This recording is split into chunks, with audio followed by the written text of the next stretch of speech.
world of deceit. Telling the truth is a revolutionary act. It's the David Knight Show.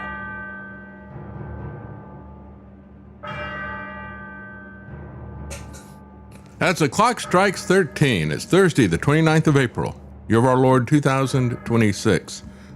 Well, it's been a busy 24 hours because Trump is out there spinning his webs of deceit and intimidation. We have a lawfare slap prosecution again against James Comey. And I'm no fan of James Comey, not at all.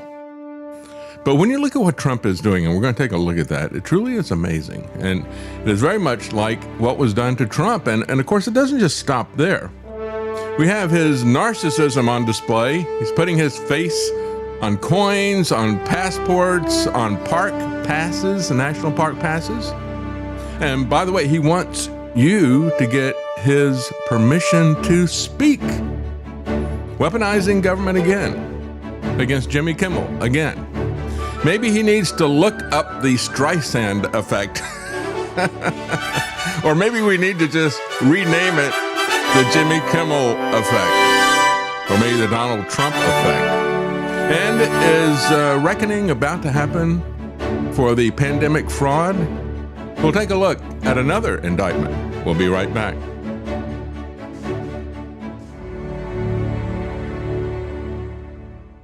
My fellow Americans, today I have the tremendous honor of announcing my lie of the day. This lie is the biggest and most beautiful lie you've ever heard. Believe me. Former FBI Director James Comey has now been indicted for 2 felony counts. Threats to harm or hurt or even kill individuals, whether they hold public office or civilians in our country, are met with the same measure of investigative prowess and tools and personnel in partnership with the Department of Justice as anyone else. As the U.S. Attorney indicated, James Comey will be afforded every matter of due process under the United States Constitution. We have the best lies. Nobody lies better than me. Tremendous. Yeah, well, you know, Comey goes to the beach. And he sees seashells by the seashore. Say that 5 times fast. And he arranges these seashells and takes a picture of them, puts them on Instagram. 8647.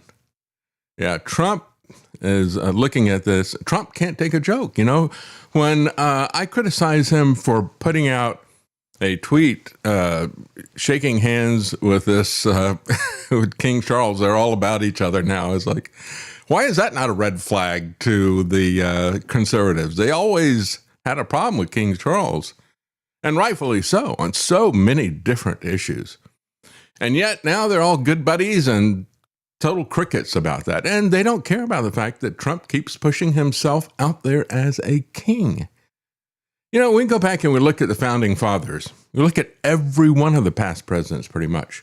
Maybe not the last 2 or 3, but every one of the other ones, they would be horrified and insulted if you called them a king.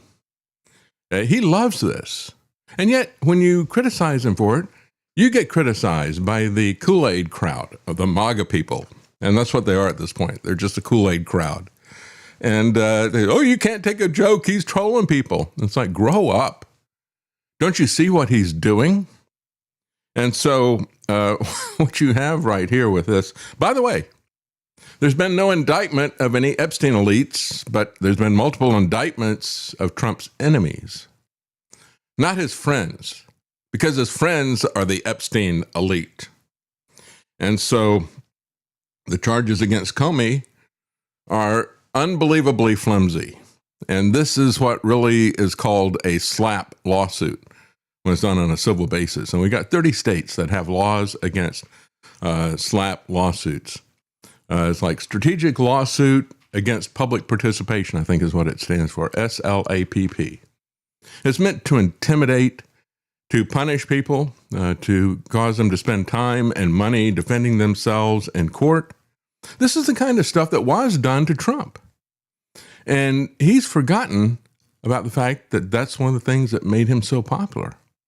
I pointed it out. He had people like James Carville on the Democrat side said, they're going to make a hero out of him. Trump is going to make a hero out of James Comey, and James Comey does not deserve to be a hero. Not at all. but he's going to make him a hero because everybody sees the injustice, just as everybody saw the injustice when it was done against Trump. And I said, as Trump was taking office, if you remember, I said, well, he needs to take the high ground. He needs to come back and say, you know what they did to me?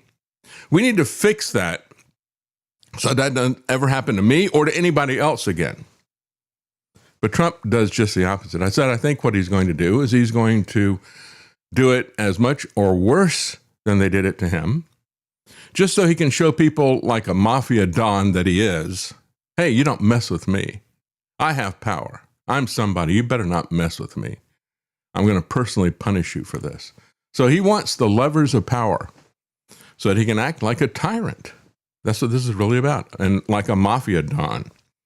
So there was an indictment obtained by a federal grand jury in North Carolina, which just underscores you can indict a ham sandwich, or in this particular case, a ham FBI director, because he was always hamming it up for the press more than anybody else. And he wound up offending everybody. He got Hillary Clinton as well as Donald Trump angry at him with the 2016 election, and the rest of the public, because he didn't prosecute Hillary Clinton. And so this just goes more to prove the WWE kayfabe angle. Yeah. This is nothing but virtue signaling to his own crowd. Look, I don't like Trump. Look, I'm posting things on social media. Mm-hmm. And if they weren't, if they didn't continually pull this kind of nonsense, he wouldn't be able to play victim as easily. That's right. But Trump is playing into his hands, right? Yeah. And really what we need to do, but you see it with the FISA stuff as well. When FISA was being weaponized against Trump, he said, we got to get rid of this thing. But then he gets in, and instead, he wants the tools of tyranny. So he wants it extended for another 2, maybe now they're saying 3 years, as is. No reforms. None at all. And so this is the second indictment. If you remember, when it was last year that he had put in someone who had been a real estate lawyer for him as a prosecutor. And she was clearly out of her depth. This is one of the few saving graces of the Trump regime. It's the incompetence of the individuals that he puts in. And so he's behind me. Look out. But that's funny. Thanks for doing that, Travis. I didn't know you did something like that.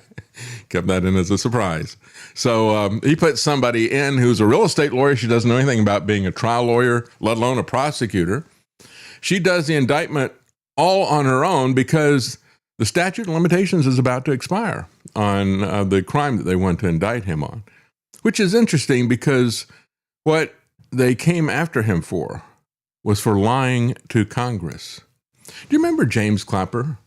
Do you remember when he goes to the Senate and he is asked, are you spying on Americans without a search warrant? Well, Senator, not intentionally. Well, it turns out, we found out right away, within a month or two of the Snowden leaks, that yes, that was their policy. And they were doing it all the time. And they were doing it very intentionally. So he committed perjury. And I talked about this over and over again. And that was in 2013. Statute of limitations ran out in 5 years. That was the middle of the Trump first regime, right? Trump never did anything to come after James Clapper, who was lying to you about using FISA to spy on all of us. He doesn't care a thing about that. He is a tool of the technocracy and the deep state.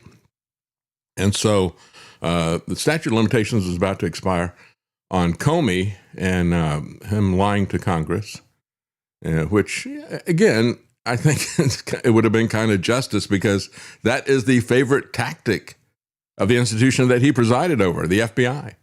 They love to get people on a process crime, bring you in and put you under oath and then question you on every kind of detail. And they say, oh, well, you didn't get that right. So now I'm going to come after you for perjury, that type of thing, even if it's not substantive. That's what they did to Martha Stewart. She was not convicted of insider trading. They trapped her, got her in a perjury trap when she was being cross-examined. So this is something the FBI does all the time. It would have been fitting for Comey to have gotten in trouble for that. But Trump appointed his real estate lawyer, who, as I said, never had done trials and never had done, of course, any prosecution. And he appointed her and didn't do it legally. And so that was the case that Comey's lawyers brought. They said she hasn't been appointed in the proper way. And I forget exactly what the details were about her appointment. They were not legal. But on that technicality, he got out. They rushed to get that through. She was the only one, because she was doing this solely on her own. Nobody else wanted to have anything to do with it. So she did it completely on her own. So she was the only one that if they'd had another lawyer, it would have stuck. But they didn't. She was the only one who did it. And so as a result, it had to be shut down. It was the indictment was the fruit of a poisonous tree, as they say.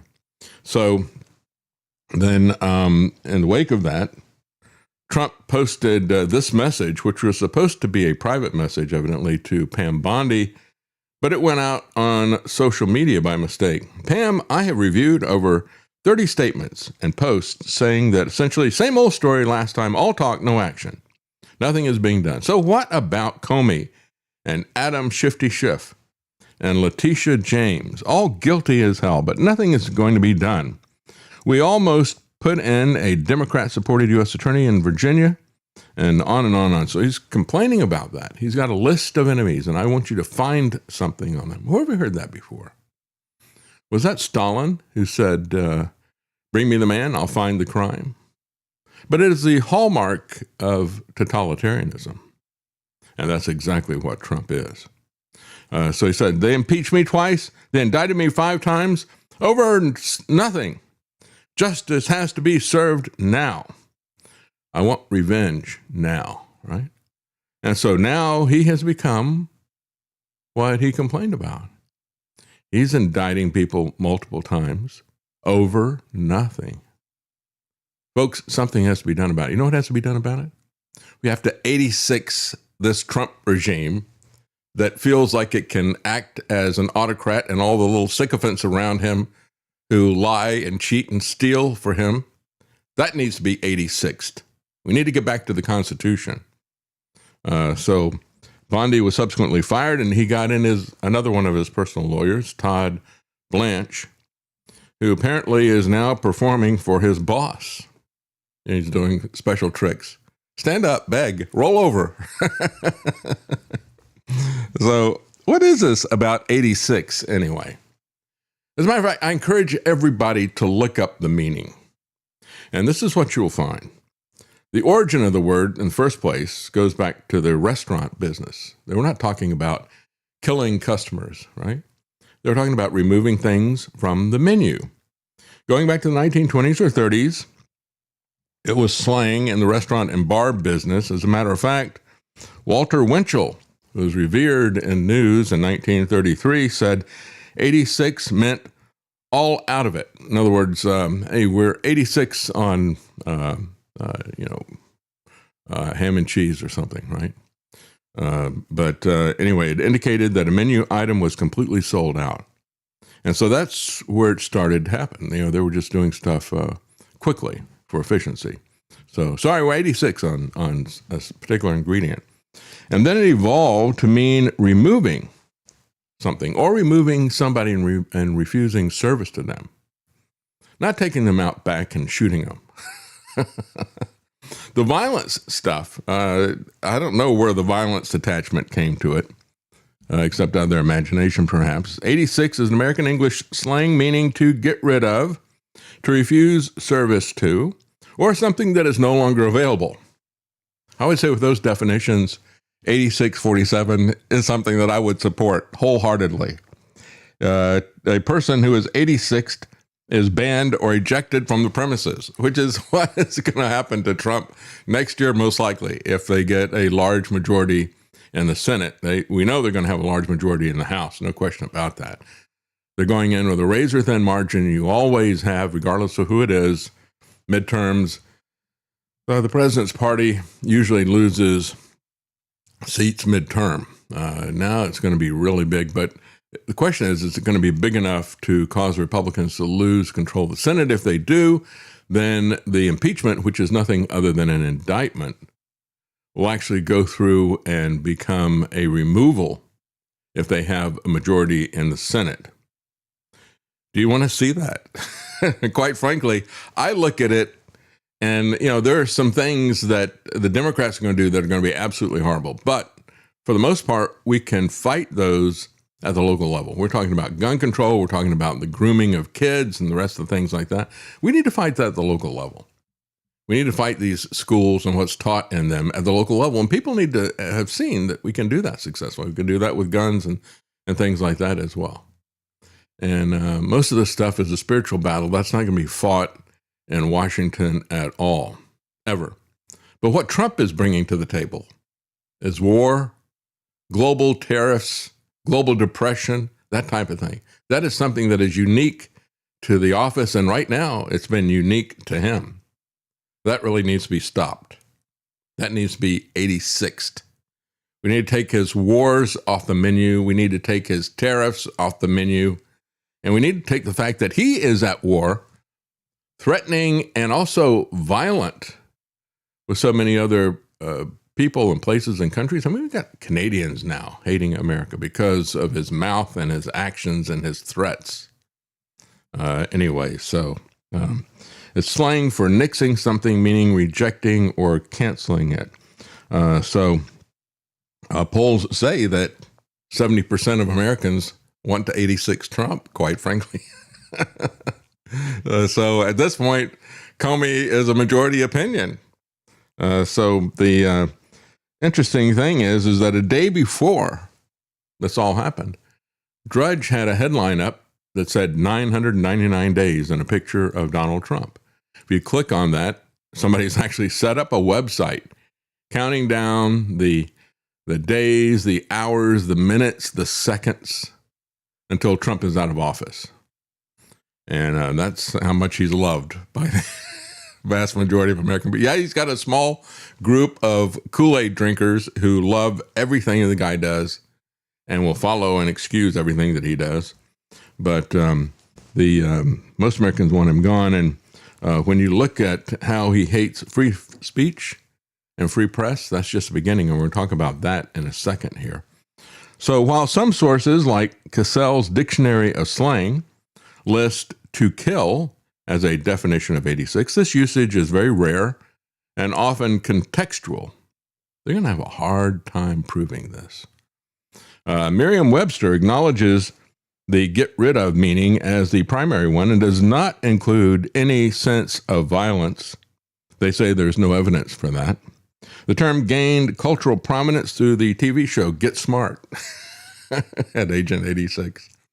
Yeah, we need to get smart. Trump is an agent of chaos, but he also is an agent of control. He's bipartisan, right? He wants to control us, and he wants to use chaos to do it.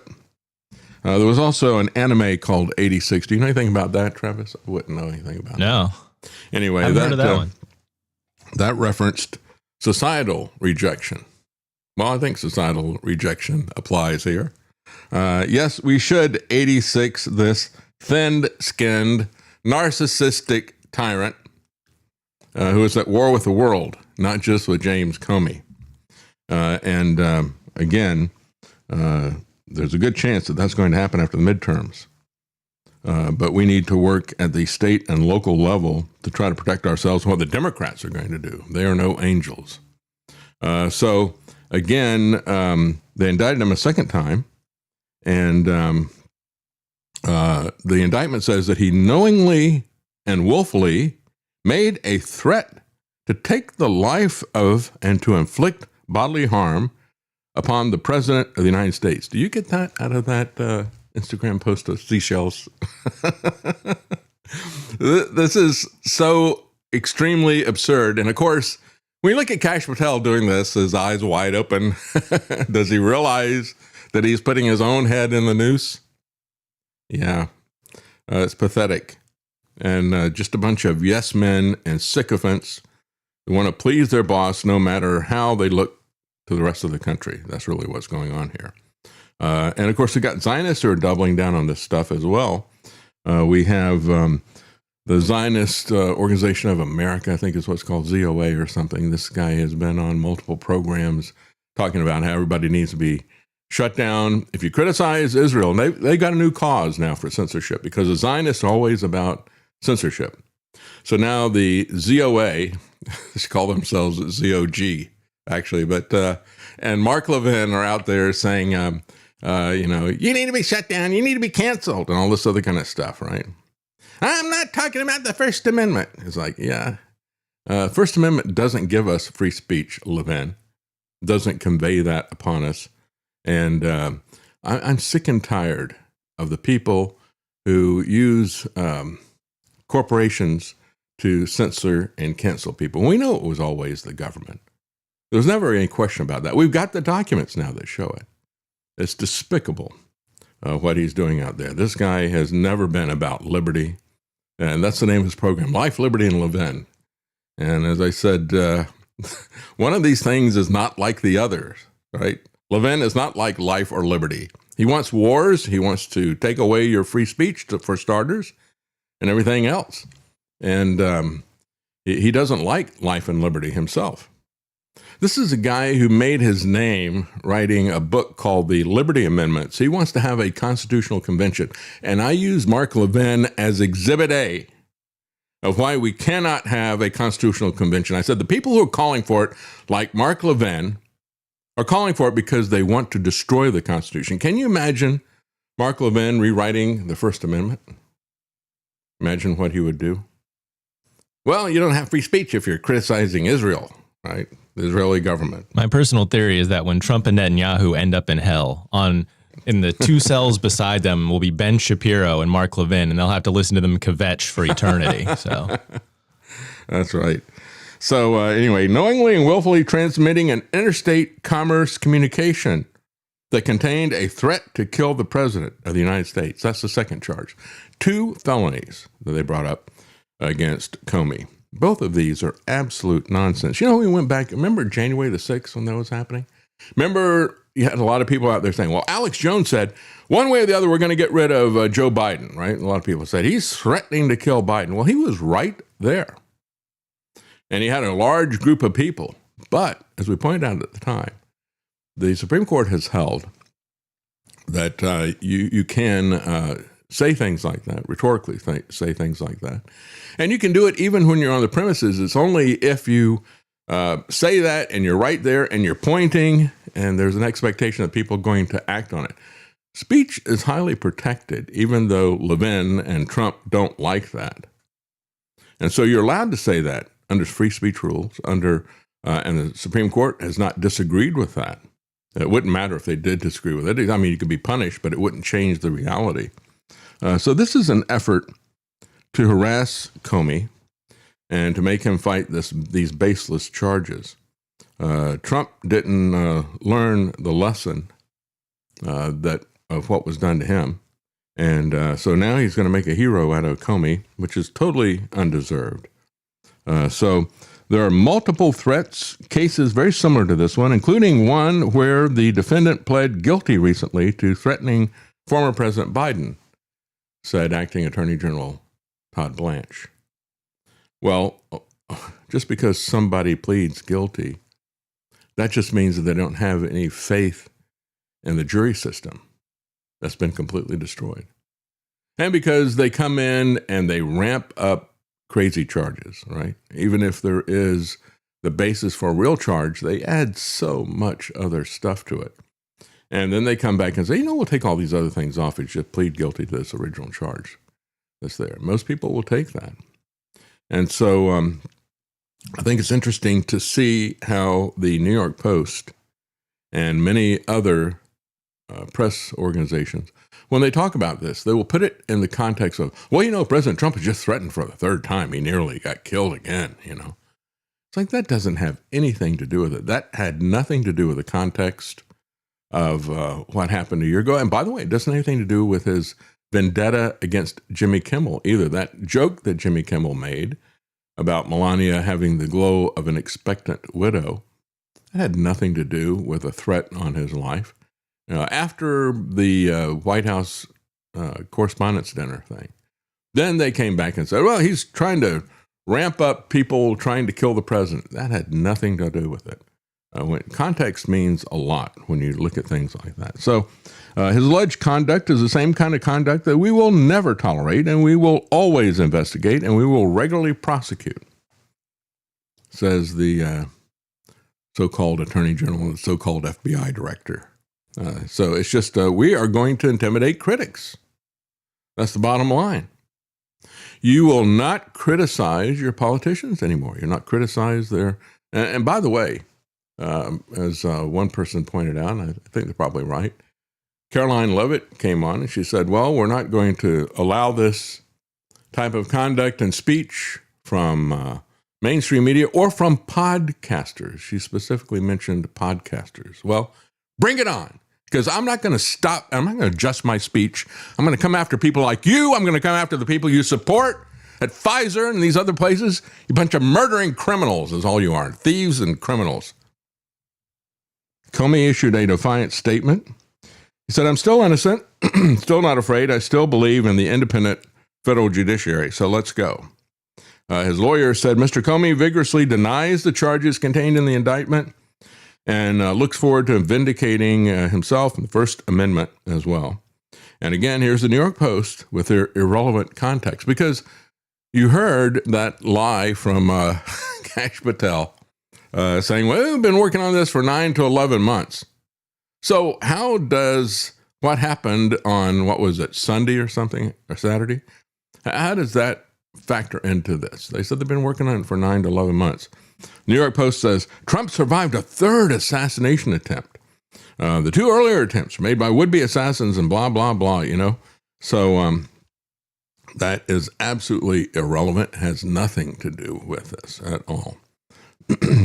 So the earlier case, again, was brought on by Ted Cruz. You know, Ted Cruz can't be bothered with coming after the Epstein elites. He can't be bothered with the rest of the stuff. But he was the point man to come after Comey and to say, you know, when you appeared before this group earlier, you said this and this and this, and we've now found that that is not true. And so he was really, when you talk about lying under oath, it is the FBI lies so much. Not always under oath, but they lie so much, I refer to them usually as FIB. So they're either lying as the FIB or they are the FBI, which is feds blocking an investigation, like they blocked the investigation of the Epstein elite. They really don't care about lying under oath unless they want to get you, right? And so the question is, you know, why didn't Ted Cruz do this to Clapper? You know, he comes in and he says, well, you know, when I talked to you before, you were asked, have you ever authorized someone else to the FBI to be an anonymous source in a news report about the Trump investigation of the Clinton administration? You responded again under oath, no. And so the issue is that if he was leaking or having other people leak information out of the Trump administration, or some of these investigations, that I don't even know if that's a crime or not, but they don't care. It's just, you know, what size shoe do you wear? Well, you said an 8. It's an 8.5. Okay, you're going to jail. So he didn't do that, by the way. Ted Cruz did not do that to James Clapper because Ted Cruz doesn't care about your privacy. Ted Cruz doesn't care about the Constitution. He's fine with FISA. He's fine with Section 702. He doesn't care about any of that stuff. He simply wants to please Trump. That's it. And he betrayed Americans. He betrayed the constitutions. He is just doing political posturing when he does this kind of stuff. So Comey removed that post, the 8647, the same day. He wrote on social media, he assumed that the shells represented a political message, but he said he didn't realize some folks associate those numbers with violence. It doesn't matter whether they are in reality. I mean, who was it that associated it with it? Well, the first person who associated it with it was Kristi Noem, Kristi the Clown. And you know what she did? Remember what she did about the ICE murders in Minnesota? You know, the very first one, Renee Good, she said, well, these agents were stuck in the snow with their car, and then they were attacked by these other people. And everybody had seen the video, except for Kristi Noem and Donald Trump. And they just created their own imagination, their own version of reality, not thinking about or caring about the fact that everybody else had seen the videos and knew immediately when Christie the Clown and Trump were lying. So again, she lied about James Comey in the same way, trying to make him into a terrorist, right? And so, what he, regardless of, Comey and all the rest of this stuff, he's not threatening the president in that tweet. Said, "It never occurred to me, but I oppose violence of any kind, so I took the post down," he wrote at the time. And she went, terrorist. And so again, Mary Ann Franks, a George Washington University law professor, said, Comey's social media post is a very ambiguous statement at best. Good luck proving this. You may be able to get an indictment. That doesn't mean anything. Additionally, prosecutors would face an intent requirement. On the Supreme Court precedent, they would have to show that Comey was aware that his message could make the recipient fearful and that he callously disregarded the risk that it would be perceived that way. And, the reality is that it is Trump who is the one who is threatening. It's Trump who is the one who is attacking. It's Trump who's doing that through lawfare, through so many different ways. And so, again, as I said before, this is exactly what SLAPP lawsuits are about. Strategic lawsuit against public participation. This is defined, and as I said, 30 states have got laws against this type of lawfare. A SLAPP case is something that is meant, a lawsuit is something that is meant to intimidate, to silence, or to burden critics, rather than something that has any legal merit. That's exactly what this is. This has absolutely no legal merit. It is simply about intimidation, silencing, and burdening other people with lawfare. The goal is to exhaust the critic financially as well as with their time, forcing them to abandon their criticism. And so, again, nobody in their right mind would think that this was a death threat from Comey, except there isn't anybody in their right mind in the Trump administration. Trump is absolutely crazy, and the people around him are crazy about him, and they're willing to do anything to humiliate themselves publicly, to destroy the Constitution and the rule of law, to appease this petty thief and dictator, Donald Trump. He's corrupt and crazy, just like corrupt and crazy Christie, who was lying about what happened in Minnesota as well.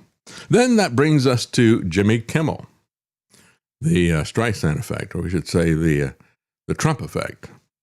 He wants to come after ABC's broadcast licenses again. He wants to weaponize the government. And we talked about this when he did it before, and he's done this many times. Look at all the lawsuits. He's put out $10 billion lawsuit against the Wall Street Journal when they accurately reported the birthday card that he created for Jeffrey Epstein.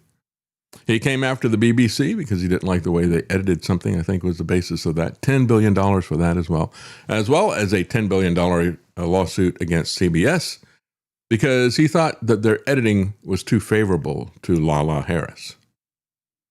And they settled with him out of court because he was using the FCC to keep them from being able to keep the owner of CBS, or what was it? I don't know if it's Viacom at this point in time. But anyway, the holding company that owned CBS and Paramount and all these different things, she wanted to sell it, and he was going to block the sale, weaponizing government. I mean, can you imagine if a Democrat had done this, how the Republicans would be screaming bloody murder, and rightfully so, but they're quiet when Trump does it. And when Trump does something that is evil, like the Democrats do, they excuse it. They say, well, the Democrats did that, so it's okay now. So the FCC, which again, if we look at the FCC, what is the purpose of the FCC? Is the purpose of the FCC to police speech? It shouldn't be, right? But of course, Obama wanted to do that. Remember the conservative outrage, and rightfully so, when Obama had the FCC contacting people at newsrooms and saying, tell us how you put the news together. We're curious. We'd like to know. It's like, Get out of here. You got no right to ask us a question like that. And conservatives are very angry about that and should be. But what Trump is going to do is use the FCC to censor his critics. He's going to find ways to punish them. And again, the FCC shouldn't have this kind of power. The FCC doesn't even need to exist. At one point in time, they needed to auction off the airwaves. Fine, you don't need a perpetual bureaucracy to do something like that. It's just a one-time thing. And then it becomes, I own this frequency spectrum, and I can sell that as property to somebody else, right? And if you have somebody who is broadcasting under, higher power and their sidebands are interfering with your frequency or something like that, that's a court case, right? It's a trespass. So you can settle that in court. You can show that, you can prove that, and you can get that taken care of in court. You don't need the FCC. But both Obama and Trump have pushed the FCC to start to police speech. So the FCC is reportedly preparing a review of Disney's broadcast licenses a day after the late-night comic Jimmy Kimmel refused to apologize for a remark that the First Lady, Melania Trump, had the glow of an expectant widow. It's so incredibly lame that the president is sitting around. I demand an apology from this comedian. Yeah, that's why I call You're him supposed to be dealing with world leaders. Yeah. We're supposed to trust you to negotiate policy. We're supposed to trust you to negotiate wars when you're sitting around worried about what Jimmy Kimmel is saying. Grow up. And look at the way that he talks to other people, right? We've never seen a president or anybody in public life with the kind of tongue that Donald Trump has. As someone who's been on, my generation kind of grew up on the internet, I've had so many people say so many worse things to me, orders of magnitude. And I'll be honest, I've said terrible things, worse things than this to other people on the internet as well. It's the internet. People say things. Deal with it. That's right. If you can't handle the heat, get out of the kitchen. It's as simple as that. Yeah. And as a matter of fact, this guy, what's his name? Adam Carolla or something, he's a comedian. But he was the one who just yesterday was featuring and all this stuff about, we need to change the name of ICE to NICE. And he's joking about that.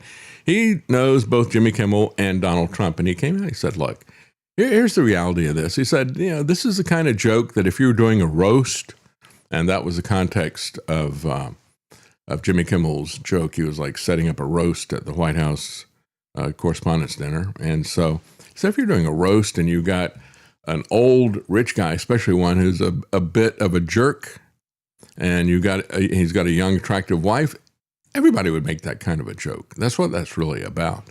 And he said the only reason that this is coming up is because he said, if I were to make a joke about my assistant here and say, she should die in a car accident or something like that, and then she dies in a car accident a couple of days after that, then everybody would be upset with me. If that didn't happen, then, they wouldn't have anything to say about it. Because this is coming up, and they're making a big issue out of this because of the White House Correspondents' Dinner. But it's absolute nonsense, and it's criminal. The way Trump is using his power in government is absolutely criminal. He should be impeached and removed. He should be 86th for this. So the 8 ABC licenses that Disney has, as a matter of fact, we look at the network. This came up before when they came after Kimmel. So you have the ABC network, and they do the programming, and they set up the Jimmy Kimmel show and that type of thing. And then they have affiliates, and a lot of these affiliates have a lot of stations. And so when this came up before, a lot of them voluntarily canceled the Jimmy Kimmel show. Then they eventually brought it back. But they are the ones, these individual stations are the ones that evidently are susceptible to this overreach from the unconstitutional FCC. But Disney does own 8 stations, and they could try to pull those licenses. They don't have the authority to do it, but they have the power to do this. We see this from the Trump administration over and over again. He doesn't have the authority to impose tariffs, but he just does it and says, sue me in court. I don't care. It's the same attitude these billionaires have about everything. It's just like what I was saying when we lived in Austin, just outside of Austin. And Elon Musk was setting up a facility there for SpaceX and also for the Boring Company. He was violating the runoff pollution rules that applied to everybody else. They were hitting him with fines. He said, I don't care. Just keep the fines coming. I don't care. He violated the road cut stuff, so the Department of Transportation came after him. The state government did. He didn't care about that either. They just give me a fine. I don't care. This is the way these guys act. This is the governing mode of Donald Trump on everything. I'm going to declare a phony emergency. Then I'm going to say I can do this by executive order, and I'll see you in court if you want to try to stop me. So, again, he doesn't even pretend to care anymore. And the reports come a day after the president and first lady took to social media to demand ABC fire Kimmel. What reports? Well, it's a report first from Semaphore that this was going to happen, and then Brian Stelter said that he'd had some information that this is going to happen. So we haven't seen any action taken by Brendan Carr yet, but we saw similar things happen previously over Jimmy Kimmel and over what happened with 60 Minutes. So Kimmel's, quote, hateful and violent rhetoric is intended to divide our country, said Melania. Are you kidding me? This is absolute projection, right? Trump is the one who is dividing our country like it's never been divided before. And it's his hateful and violent rhetoric and his actual violence against other countries. You know, there's just a massive drug bust of marijuana, and I think it was cocaine, in Colombia, down the area where we were shooting to kill. And I saw the headline, and I looked at it, and I couldn't see where the Coast Guard or anybody else that, whoever it was that stopped them, I couldn't see that even though this was a record amount, they'd never got this much in terms of drugs, for some reason, they didn't kill the people who were trafficking it. They didn't line them up on the boat after they verified that they had it, after they verified this is the largest amount we've ever seen in our lives. They didn't call in a missile strike. They didn't line them up on the side of the boat, machine gun them into the water, and then kill them if they're still surviving in the water. That's Pete Hegseth. That's the Pentagon that does that. This is, again, this administration is just beyond imagination. The Twilight Zone. It was a very light roast joke about the fact that he was almost 80 and she is younger than I am, said Jimmy Kimmel. It was not by any stretch of the imagination a call to assassination. But see, this is being weaponized now. We're going to talk about this after the break. This is what Mark Levin and the Zionist organization, of America, ZOA, I guess is what it stands for. This is what they're saying. You better not criticize Trump. Any criticism of Trump is a call to assassinate him. And you need to be punished. And you need to be canceled. You know, that's Mark Levin. I ain't going to cancel everybody. You know, I can do it. We did it to Pat Buchanan. Pat Buchanan wanted to stop aid to Israel. Well, Pat Buchanan wanted to stop aid to everybody. But I don't care. We cancel Pat Buchanan. We can cancel you as well. And that's what they're saying. They're saying basically any criticism of Trump, any criticism of the emperor is treason. And these are the new rules that are being imposed. Well, Glenn Beck actually even criticized lightly Trump. He had to tread very carefully. So he did a very long video to lay out where he was agreeing with Trump and where he was disagreeing with him. Made sure that everybody understood that he didn't like Jimmy Kimmel. Who does, as a matter of fact? You can just take that for granted, you know? Just assume people know you don't like Jimmy Kimmel and move on. Yeah, exactly. You don't like him, don't watch him. That's the American way, right? It's a free country. Oh, wait, I forgot. It's not. It's not a free country anymore. So he posted a lengthy video. He wrote that while he found the joke worthy of firing, he said the government should stay out of it. Well, you know, the way Mark Levin looks at it is like, well, this person needs to be fired, and I'm going to tell the people to do it, and we're going to organize a boycott. We're going to pressure them to do it, and we'll get the government to pressure them to do it. And he said that Kimmel has a right to speak, even to say incredibly stupid, tasteless, unfunny things on his show without federal crackdown. ABC has a right to air his garbage, and Disney has a right to employ him. But this doesn't mean that Kimmel should say this. So again, don't make any jokes about this thin-skinned tyrant. Any jokes you make about him will be construed as an attempt on his life, and you'll have multiple felony charges against you. We don't care what the First Amendment says. That's what these people are telling you right now, which I think we need to have instead of a lie of the day. We need to have a joke of the day about 86ing Trump.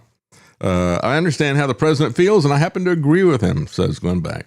So, yeah, be very careful about criticizing Trump because you know where your bread is buttered, don't you, Glenn Beck? You don't want to offend these Kool-Aid drinkers. Yeah, Trump weaponizes the FCC. You don't have anything to say about that? You know, I would say that when we have somebody that does stuff like that, we have a duty to mock them. As Saul Alinsky said, satire is the most effective weapon. There is no defense against it. That's what needs to be done to people like this. We have a duty to mock these tyrants with fragile egos. And, we don't need to assuage him or any of his Kool-Aid drinking clan that are out there. I don't really care what these MAGA people say anymore. So, again, go ahead. It really is amazing, though. Satire and humor is one of the most effective ways to take someone down. Saw that with, what was it, Gerald Ford and the ice cream cone over and over again. Mm-hmm. And it speaks to how unfunny and uncreative our modern TV comedians are. Yeah. That this is the best they can do with such a target-rich environment like Donald Trump. That's right. That's right.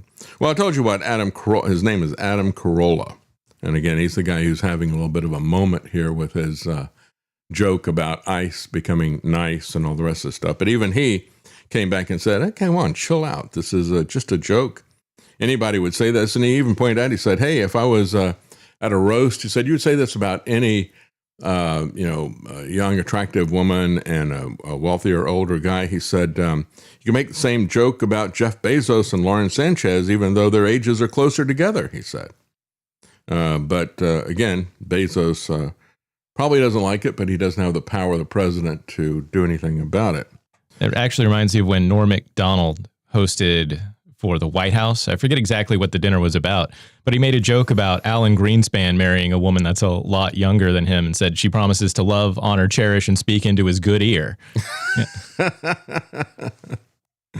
That's good. Yeah, he got into a lot of trouble for talking about O.J. Simpson, didn't he? He did indeed. Anyway, Mises.org put this out before these latest things broke.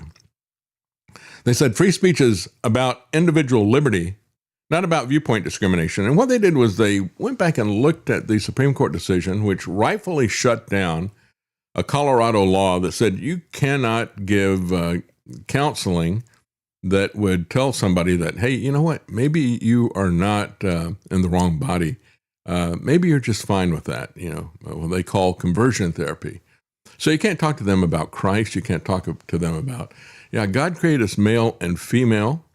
You can't say that kind. Now you can and you really should convince them that they're in the wrong body and go the other way. That's protected in Colorado. And so they rightfully shut that down. But what Mises is saying, they did it for the wrong reason. They did it not because we all have an individual right of free speech. They didn't do it on the basis of individual liberty. They did it on the basis that we got to stop viewpoint discrimination. And they said it's one more step down the road to conceptualizing free speech as an application of non-discrimination principle rather than coming from individual liberty. The majority of the court in this Colorado case ruled that the therapist should be permitted to conduct sexual orientation change efforts.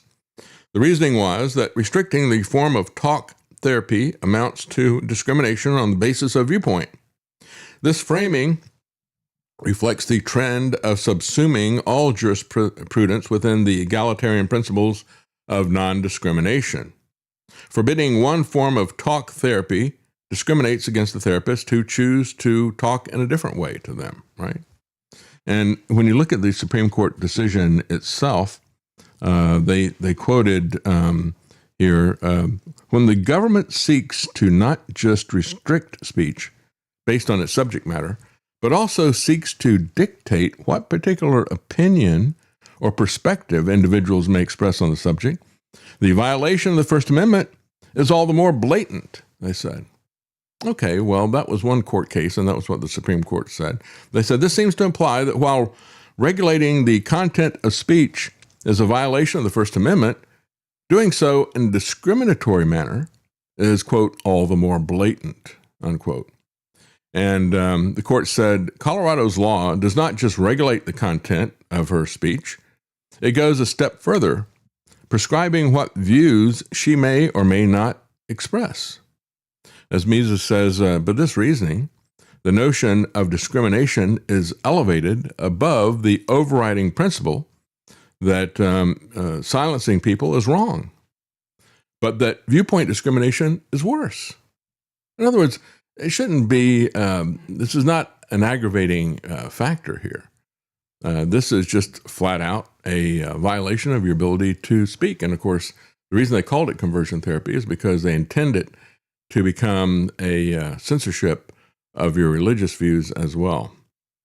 And so, where are we with all of this stuff? We've got the Senate Republicans talking about how you got Rick Scott, who says, in the wake of this supposed attempt on Trump's life, he said, we can't have the taxpayers pay for the ballroom. We've got $39 trillion worth of debt. Let it be done privately.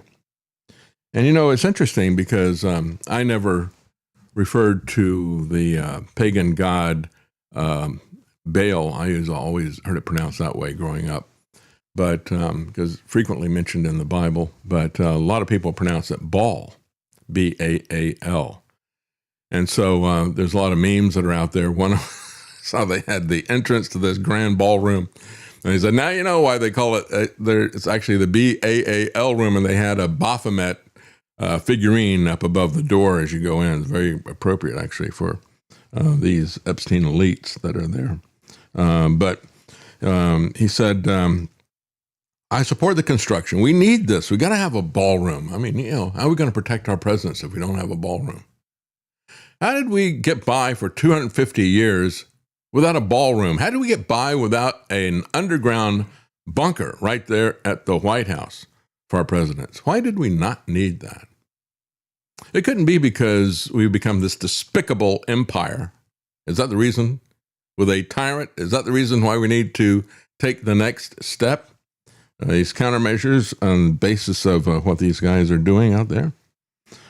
So Lindsey Graham got into it, and he and Senator Katie Britt and Eric Schmidt, another Republican, he's a Republican from Missouri, would offer that the cost of the project with national park user fees and custom fees. So there we go. You and I, instead of being able to go to the national parks freely, we have to be charged. But now we have to be charged more. The land that is out here, the so-called public land, we're not allowed to look at that because we got to send them money for a ballroom bunker. How disgusting that is. I've said many times, yeah, go ahead. No, it's just so utterly ridiculous that the government is allowed to charge you to go look at the grandeur of nature that God put out there. That's right. It blows my mind. I might be okay with charging foreigners. Oh, you're visiting America? You want to see its sights? Oh, they really ramped those fees up. They're over $100 now if you're not an American citizen and you come here as a visit. No wonder nobody's coming here anymore. They look at Trump and say, what kind of a country is this? I don't think I feel comfortable going there. Well, you can't afford to come here anyway. But as I've said before, when I would go to the Smoky Mountains here and we go through the area there with Cades Cove, and you see the old houses and the places where they worked and their churches and all this kind of stuff, it's just a reminder that I don't know when it was exactly, in the 20s or 30s, they came through and they just stole all that land from the individuals that were living there and created a national park, and it kind of ruins it for me when I go through there.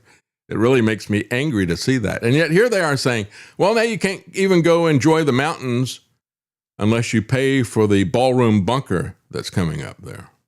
We got to do it for the president because he's so hated by everybody, foreign and domestic. We got to protect him with a bunker. And of course, we will be paying for that in perpetuity because they're going to be ramping up all kinds of military stuff. As Lindsey Graham said, underneath it's going to be a lot of military stuff. There'll be Secret Service, annex, who pay for it by offsetting it with custom fees and park fees and things like that. Private donations can be used, but we're going to use that for buying stuff like fine china things like that, So that's going to go to the gold and the fine china that's there. But for the bread and butter, you're going to pay for the protection of these despots that are there while they lock down the public land. And of course, for the longest time, one of the things about the Smoky Mountain National Park, it was one of the first ones that was there, and there were already roads running through it. So they said you can't shut down these roads as a major artery of traffic connecting down to North Carolina. And so it was a state law saying you can't charge admission to the park. So they have started charging to park in the park. You can't stop your car unless you get a ticket from them. That's one of the ways that they're getting around it. But it's just a matter of time before they do it. And the Republicans and state government here just rolled over for all that nonsense. But it's one of the reasons why this park here gets probably 3 or 4 times what all the runner-ups do in terms of the number of visitors every year. So when we come back, we're going to talk about Mark Levin. But before we do, we've got a lot of comments. Mm-hmm. And also, someone pointed out in chat that I said target rich environment when discussing Trump. I want to clarify. I meant about his personality. I don't mean anything physical should be done.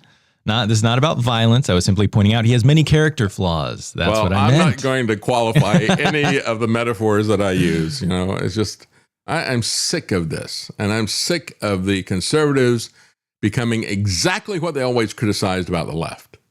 The snowflake aspect of it. It's so disgusting.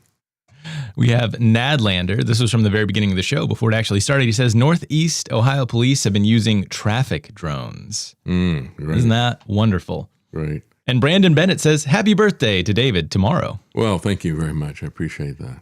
And Stealth Patriot, thank you very much for the tip. Very generous. He says, we are not far from the tools Trump is using against his enemies being weaponized against the rest of us. Remote shutdowns of your car because of your social media posts. Yeah, that's right. Yep. Well, they're putting in that ability to shut down your car. That's going to be required as of the next year's model. As basically under the pretense that we don't want you driving drunk. So now we are all drunk until proven sober. I say we need to consider that all the people in Washington are pedophiles until proven innocent. How about that? That would be a good assumption. That'd be a closer assumption. Mark Young 12 says Zionism and political Israel. The term Christian Zionism is an oxymoron if you understand who Jesus is, the Lamb of God who ended the sacrificial system. Who said, my kingdom is not of this world.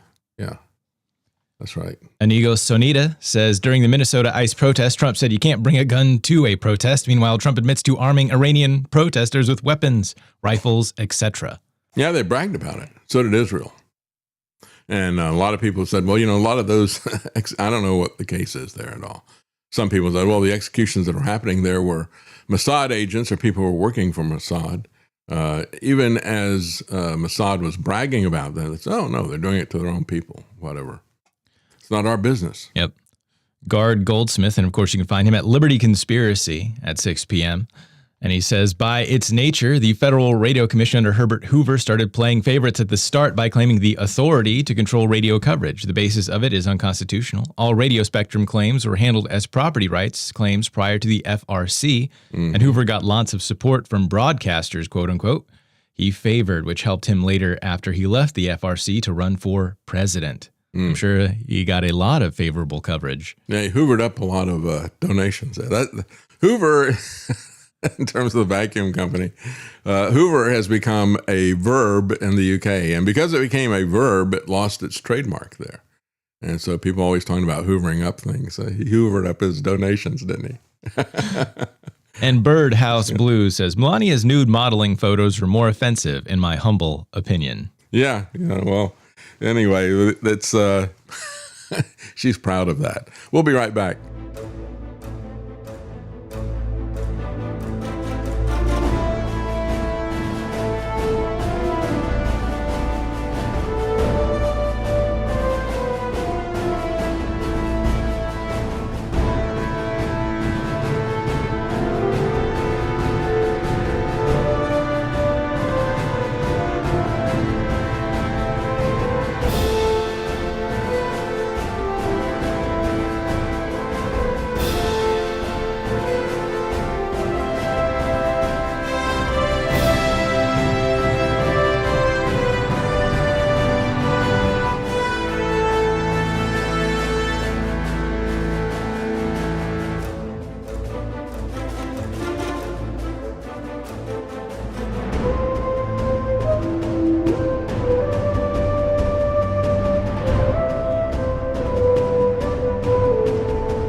making sense common again.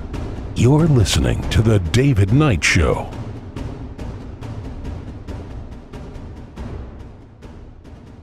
Whether you're feeling like the blues or bluegrass, APS Radio has you covered. Check out a wide variety of channels on our app at apsradio.com.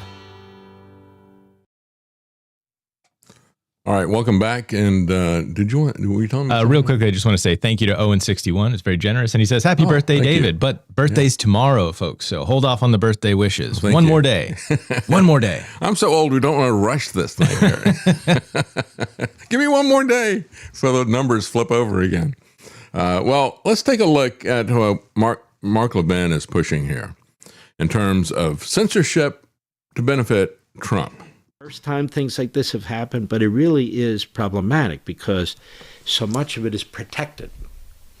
And you heard people say, don't you believe in Speech is protected. That's a problem. The First Amendment, do you want to deplatform people? You know, the libs do that. I don't have any problem with deplatforming Nazis or jihadis. I don't have any problem with deplatforming You're the Nazi. them. What does that mean, deplatforming them? A government law? No. It means that X or Twitter or Facebook or Amazon with Twitch and so forth says, you know what, you're a lowlife. We're not paying, get off our platform. And why do they do that? It's called private enterprise. I got no problem with that. I mean, what if they have this horrific pornography on it? Is that okay? No, it's not okay. What if they have a bunch of drug addicts, shooting up all the time? Is that okay? No, that's not okay. Because our kids have access to it. People who are impressionable have access to it. What if they had people screaming at the top of the lungs saying, assassinate this guy and assassinate that guy? Well, they shouldn't do that. Why? What's the standard? You need to have a standard. What should the law be? What does the Constitution say? I just think we've taken this too far because we're not even talking about political speech, which is the most protected of all speech. Yeah, we are talking about We do limit speech. We limit speech pornography. We limit speech cigarettes on the air, and so we limit speech booze. We limit speech drugs, and I could go on and on and on. There's different types of speech. There's commercial speech, right? There's religious speech. There's political speech. They're babbling buffoons. We see that all over the internet. Most of that is protected too, but I'm not talking about that. I'm talking about the kind of speech that really gets in the head of people who want to do grave damage to other people. We've got to protect Trump. And I'm not talking about it in an ambiguous way. When you get a guy that talks about killing a senator, oh, I really didn't mean it. Or when you get a guy that says, yeah, I don't know if there was really rape, can you prove it, and so forth on October 7th. Well, he's allowed to say that. But in the pattern of what this person is saying, what is it that they're trying to do? Have a real discussion? No, he'll say that, but he's not. The overthrow of the country, let me ask you this. Do you think the founders would have put up with this? Yeah, I think they did, actually. They understood what you don't understand. He's out there saying, oh, this isn't the First Amendment. People are saying this. They don't even understand what the First Amendment is about. It's like, let me just say this. The First Amendment does not grant us the privilege of speech. We are not prohibited from speech. And isn't it ironic that Mark Levin uses the example of pornography when so many of his Zionist buddies are the ones who are pushing the pornography everywhere? But he doesn't like the fact that somebody is criticizing Trump, criticizing his government. You do that. He wants you taken off for anti-Semitism. Hey, this is just commercial activity. I know. It was commercial activity when Trump and Pfizer were getting me and others like me taken off of YouTube, taken off of social media left and right, even purged off of PayPal because I was talking about the vaccines. I was talking about the pandemic. And we know what was happening with that. We know why we were purged. We know it was for political purposes. You go back to 2018, the massive purge that happened. Then we had August the 6th. It was most of the people that they got purged off of every platform except for Twitter, and they shadow banned me. And then across the board, for Alex Jones and the rest of the people at InfoWars. And that was, we found out, a list that came from the Democrat Party. They sent this list out and they said, we think these are people you ought to take a look at. Same type of stuff that reprehensible character Mark Levin is talking about. You should look at these people. I think their speech is questionable. I think it's over the limit of what should be allowed. And so, of course, these corporations who want to curry favor with the government will do exactly what the government suggested. In the same way that when you talk about surveillance, they come to them and say, well, we're going to say that the information about this customer, everything that they have done that you know about, that actually belongs to you. That's not a violation of their privacy or a violation of their person and their papers and things like that. No, that's your data. And if you want to turn it over to us, you can turn it over to us. And of course, Trump has said things like, I'll remember the people who do the good stuff that I like, and I'll remember the people who do the bad stuff. And you don't think that's a part of it, even if it's not spoken? He says the quiet part out loud. And so for free enterprise, quote unquote, you have the corporations that are part of the government agenda that Mark Levin doesn't seem to have a problem with about the pandemic and the vaccine. The people who are part of that, the fascists, the merger of corporations and states. So the fascist Pfizer people, I guess you spell fascism with a P in front of it there with that. But the fascist Pfizers and those of their ilk worked with the government, and they worked with other people who had basically been operate with the blessing of the government. And they just make it clear that they would really appreciate it if you would cancel these people. That's the way this works. And that's what he's calling for. And so, don't criticize their guy that they paid a lot of money to get Trump in. And he's doing exactly what they want. And they don't like anybody criticizing him at all. So, again, he's out there saying, you don't even know what the First Amendment is. And it's like, well, you don't either, because it is not. The problem is that you've got people like Mark Levin think they are the master race. And so instead of them looking at speech as a God-given right, they think they're God and they can take that away from you using the government that they have bought. So I said that we understand what censorship proxy really is. We have seen it. It's despicable, and I despise people who call for it. The Liberty Amendments, is the name of his book. And I always use, and I tweeted this out, I said, whenever I talk against a constitutional convention, I use Mark Levin as the example of why we don't want people like him who call for a constitutional convention. The reason they call for that is because they don't like the Constitution we've got and they want to completely destroy it. Can you imagine if Mark Levin and his ilk rewrote the First Amendment? That's the insanity of these people. Life, liberty, and Levin, what a joke that guy is. And so then you got Caroline Levitt, who says, they're going to come. It's abundantly clear. These threats, we have to analyze these. So she issued a, quote, abundantly clear threat to the press during her briefing. She said, you got to tone down the rhetoric. No, I don't. It's called free speech. You need to tone down your authoritarianism. Lying Levitt. Caroline Levitt. So again, don't you dare criticize Donald Trump. We have a big problem with people on the left and even Democrats making outrageous statements against Trump, which inspires and essentially legitimizes harming Trump and his administration.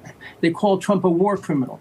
He is. That he's committing genocide in the Middle East. He is. They say this is an unnecessary war. It is. Racist. A racist. It is. They're going to impeach him. And listen to what he should be impeached. Said. Hakeem Jeffries, the minority leader in the Senate, said this is an era of maximum warfare everywhere, all the time.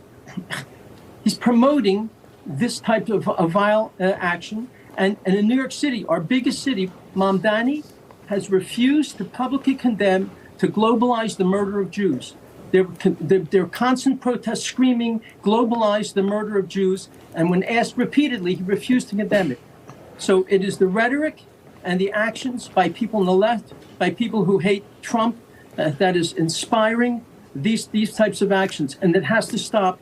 And we have to condemn anyone who calls for terrorism or murder. Do you know, outside of this Washington... But not the people actually doing the terrorism and murder. Death to tyrants, death to all of them. We cannot allow such signs. The First Amendment's one thing, but this is inspiring murder and terrorism. That has to stop. I wonder, the motto of Virginia was sic semper tyrannis. Thus always to tyrants. The founders of this country called for death to tyrants. As a matter of fact, Thomas Jefferson said that the blood of patriots and tyrants is necessary to water the tree of liberty. I'm paraphrasing here. I don't have the exact words, but you know the quote. And we used to always say in the Libertarian Party 40 years ago, we would say, surefire way to get people to think that you are a terrorist is to quote the founding fathers. So let's just put that out there, number one. Number two, this guy with this Zionist organization saying, don't you dare criticize Israel and its wars or what it's doing, no matter how many kids they kill or shoot at point blank range, no matter how many journalists they kill, don't you ever criticize them, or you're the terrorist. You're the one who is full of hatred. Talk about projection here. Anyway, Levitt mentioned several groups of people who could be more mindful of the words that they choose, such as television and podcast hosts. And so the podcast host category caught the attention of David Pakman, who is a liberal who is allowed on YouTube. And he said, folks, they're going to come for the podcast. Well, let me tell you, they already have. Travis puts a few things up on YouTube. I said, if you want to do it, do it. I'm not going to bother to play in that space anymore. Frankly, I've had it with them. If they're not going to let me, if they're going to censor me for talking about the murder of millions of people with these vaccines and this phony pandemic, I have no interest in trying to appease people like that. They need to be resisted. Google needs to be 86th. Anyway, he says they're going to come after independent media. Newsflash, pal. That's happened a long, long time ago. That boat already sailed. So he said the criticism of Trump's policies is not going to be seen favorably. It's not going to be seen as protected speech. You just heard that guy there. Don't say that he's a criminal. Don't say that he's violating the Constitution. People might get violent and will say you're the one who incited it. I'm just pointing out what he's doing. And so anyway, it's not going to be seen as protected speech. If you say that you believe the president is bad for the United States, you are now inciting violence. That's what the Zionist was saying. So now what a pathetic special snowflake perspective that is on speech. Yeah. So you violate the Constitution, folks, you have no authority, but you do have a lot of raw power. That's why we call it tyranny. It's not the rule of law, it's tyranny when you violate the Constitution and you do whatever you want. And out of his own mouth, Trump has said that. Well, I might go to Cuba next. That might be the next thing I do. I don't know, A proven war criminal, a proven murderer, and he was a murderer from 2020, and people voted for that murderer in 2024. I just don't get it. I can't understand that.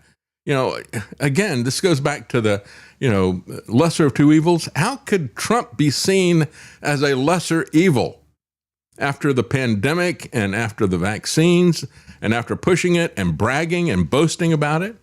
How could the Vax Daddy be seen as a lesser evil compared to anyone? I don't get it. I really don't.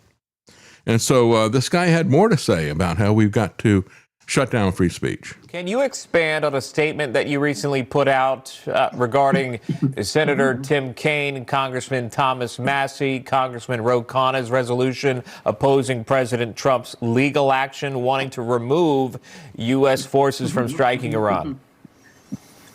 This is aiding and abetting and giving comfort to the evil enemy of the Ayatollah and Iran. This is really very dangerous and foolish. It's almost treasonous. Yeah, says the Zionist. This, of course, will not pass, and even if it passed, Trump would veto it. So this is nonsense, and people should be speaking out strongly against them. I'm glad that Senator John Fetterman the Democratic Party is condemning these people for this nonsensical and dangerous resolution.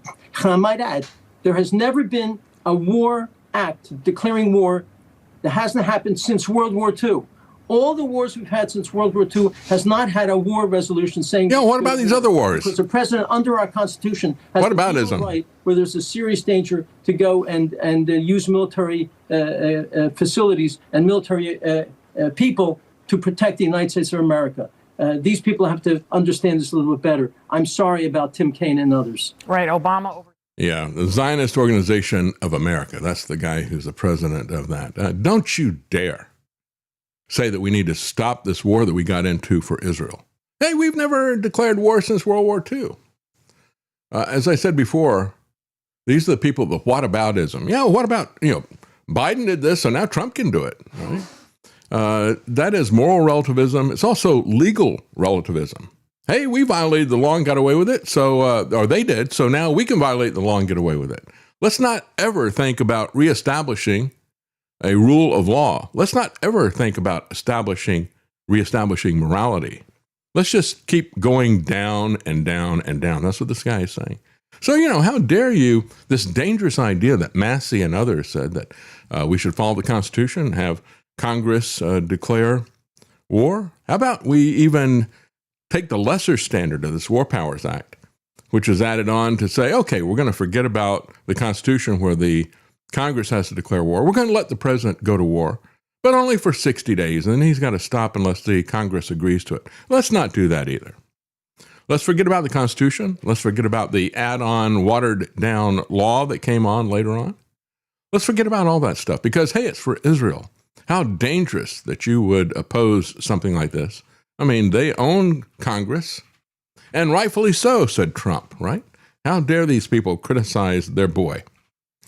I'm disgusted with his stuff. And he has the audacity to imply that we are the ones who are treasonous, when they're the ones who've come in and bought and subverted our government, our Constitution, our First Amendment. That's the Zionists that are doing that. What a reprehensible bunch of criminals they are. So, again, we got a comment here from Radisbro. That's right. Thank you very much for the tip. Very generous. And I just want to tell you, Radisbro, it looks like it came through twice, so you may want to check and make sure that it didn't double charge you. So just in case you didn't mean to do that, might want to take a look. It says, Twitch has no problem, and Twitch is a streaming platform, in case anyone doesn't know. Twitch has no problem with streamers displaying their dom fetish with a human slave on a kid's platform, though. Twitch has a ton of issues. They have a lot of girls on there that are basically just doing softcore porn to an audience of underage boys. And it has cycled through times where it's worse, cycled through times where it's better, but it's never been good. And of course, they are the main platform for Hassan Piker, the nephew of Cenk Uygur, who is a champagne socialist who is openly called for spilling their red capitalist blood in the streets, dude. Just like spill it, dude. That's basically what he said. He also implied that if you really wanted to make some change after Luigi Mangioni's assassination of the healthcare CEO, said you'd probably have to go after Rick Scott. So he gets to keep his Twitch platform despite all that, but other people don't, with much less scandal. Yeah, that's right. Oh, pretty amazing. It is a double standard. There's one standard for the Zionists, and there's another standard for the Americans and America. We can't... they're so used to having their double standard and their racist government there that they want to impose that on us here. We're not going to allow that to happen. Hassan Piker is a hardcore anti-Zionist, but he's so far to the other side of the extreme that he works as the antagonizing force. Mm-hmm. He's also just incredibly stupid, so, he's no threat to anybody, really. Very, very dumb individual. Well, on that note, we're going to take a quick break and we'll be right back.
analyzing the globalists' next move.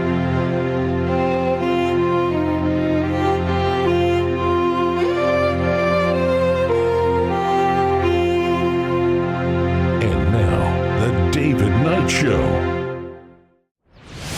Tell Alexa to add the APS radio skill and have access to the best channels anywhere. From country to blues, classic hits to news, APS Radio curates incredibly diverse playlists for you to enjoy. Get details at apsradio.com. Well, welcome back. At the risk of putting my head in a guillotine from these people who say that you must not criticize Donald Trump, he's basically owning himself. He tweeted this out yesterday. Look at this. He's got a picture of himself with King Charles, and he says, this is coming from the White House account. 2 kings. Well, I tell you, that, as I said earlier in the program, there's absolutely not a single president from the past that wouldn't be amazingly offended by somebody calling them a king. They would never think of calling themselves a king. And the worst criticism we could have of somebody at the time of Abraham Lincoln was to say that he was ambitious. Lincoln's critics called him ambitious, and they were right.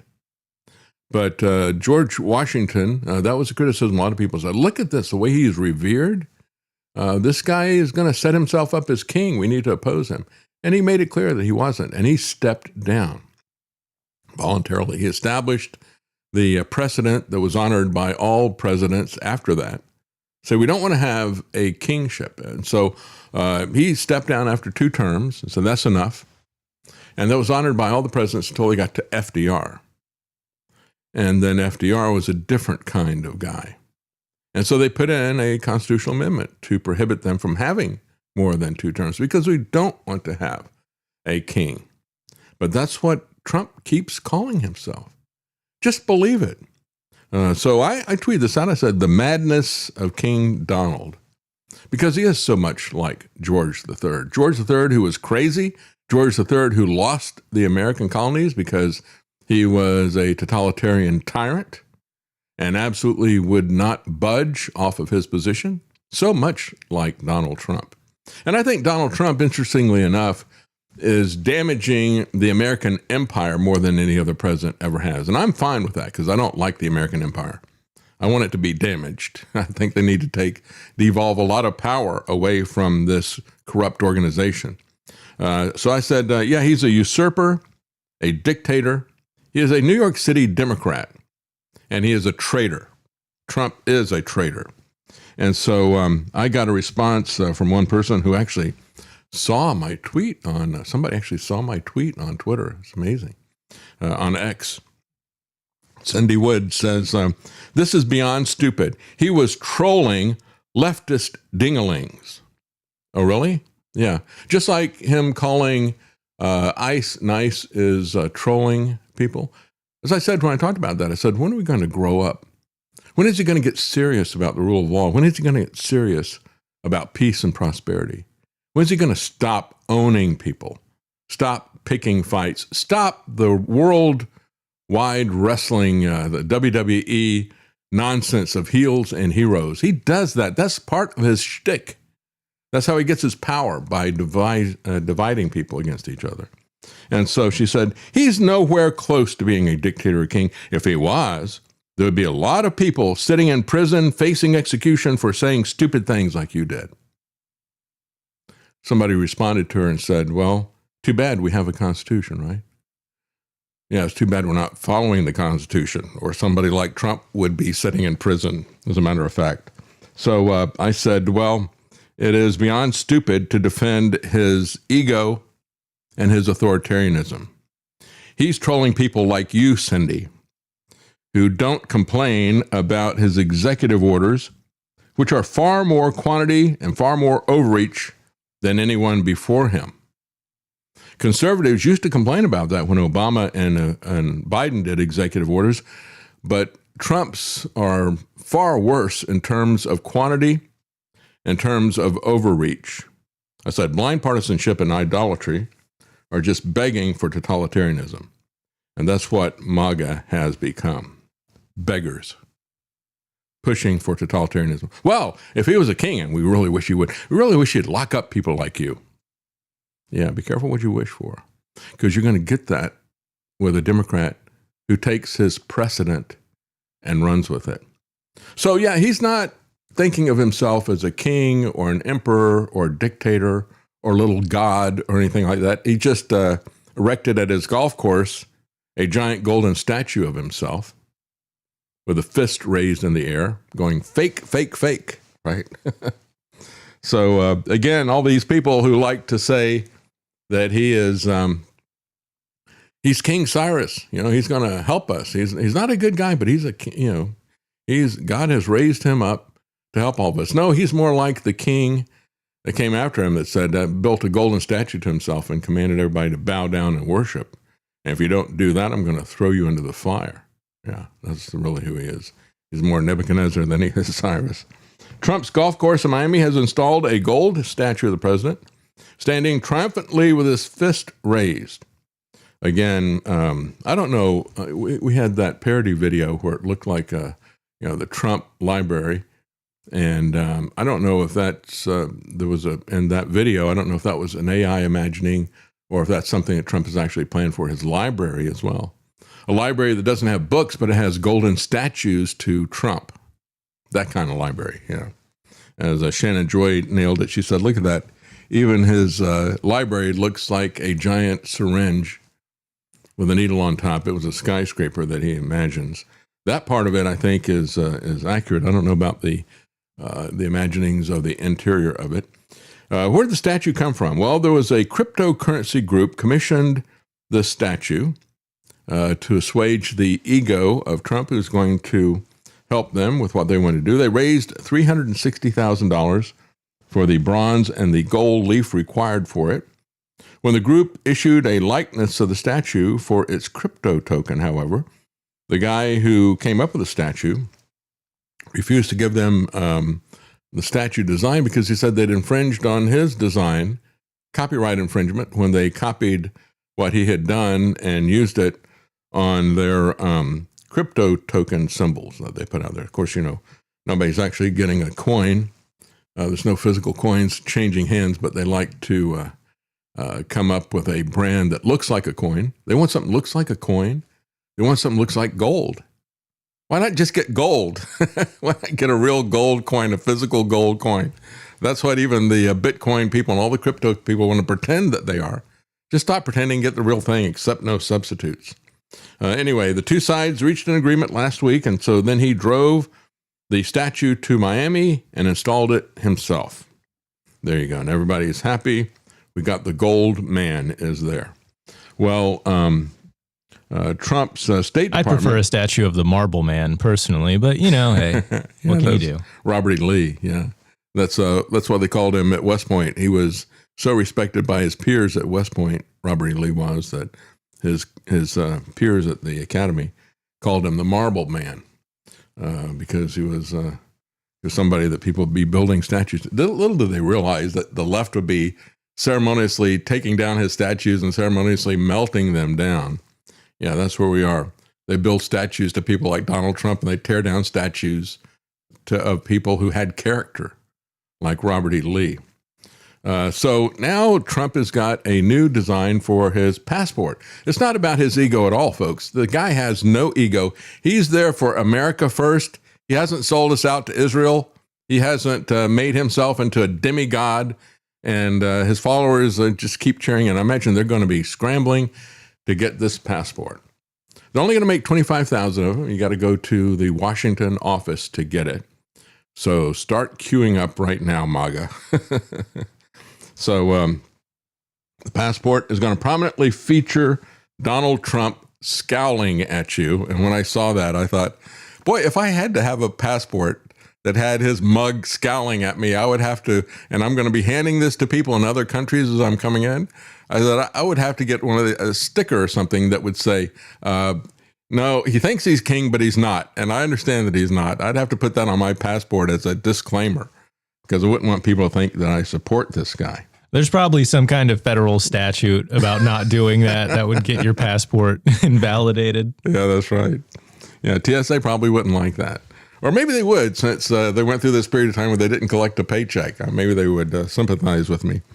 Mock-ups show Trump's image surrounded by the text of the Declaration of Independence, a document which he has obviously never read and doesn't support, talking about a long train of abuses from a king. And of course, Trump is essentially the caboose in all this project. He has this long train of abuses. He is the anchor in all this. It all culminates in Trump, doesn't it?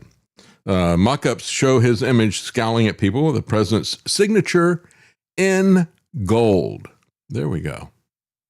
Got to have his signature and got to put it in gold. He's very proud of that signature, except when it appears on the Jeffrey Epstein birthday card in a strategic location. He doesn't like that signature.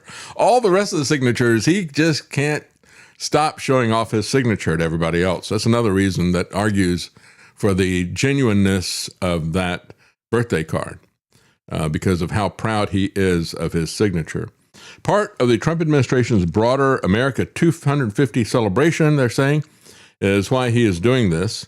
They're also going to have around Washington, as part of the celebration, they're going to have a Grand Prix race. Although I guess when it's being conducted by these pedos in Washington, by the Epstein elite, I guess it'd be appropriate to pronounce it as Grand Prix. I think that'd be more fitting. Also, you'd think if this was truly a celebration of America, it might feature some of its national monuments or national parks or something iconic, not just a monument to his own ego. That's right. That's right. So again, you'll need to put a disclaimer on that passport if you've got that while you're traveling. The National Mall in Washington, D.C. will be transformed for the celebration this summer into the Great American State Fair. It should be called the Great Statist American Fair. That's what it should really be called. Rodeo-style events, a Ferris wheel, pavilions from states and territories and things like that. Yeah, it's going to be a real circus for the clowns to show up for, won't it be? Yeah, don't send in the clowns. They're already here. When you're in Washington, definitely. And then, of course, we got a little bit of a preview of what this may look like. We have, as the king and Camilla are visiting Trump in Washington today, this morning, you had Melania and Camilla out on the lawn with a bunch of young kids, and these kids have got Meta headsets on. Melania is pushing this stuff so hard. She wants AI pushed into schools. She wants robots. She's always pushing that. She's pushing these headsets. She's a technocrat groomer. And here's what this looks like. Isn't this pathetic? There's Melania and Camilla and some kids standing around with their heads, blindfolded with this stuff. I guess this is a virtual reality, an augmented reality, I guess is what they're looking at. Who knows? But just don't forget what this is really about. You're an advocate for abortion, for abortion policy. What's your favorite that's the wrong one. This is the one I want you to remember. Listen up, losers. Stop pretending it's a democracy. We run things. Give up the illusion, and in exchange, we will bring you order and efficiency. Yes, we'll own you. But do you really want to be free? Trust us. We know what to do. While Silicon Valley was feeding you dope and free email, we built the architecture of empire. Welcome to our world. We aren't here to protect your privacy. We are here to enforce supremacy. We are the ledger now. Every tax return, every Medicaid file, every license plate, every crossing. Your president signed it into being with a pen in March. You kept scrolling. Your politicians are empty vessels. Your civil liberties are a liability. We are done pretending all cultures are equal. We know who the elites are, we know what we are building, and we demand that you applaud the billionaires taking the reins where your fragile democracies have failed. Welcome to the technological republic.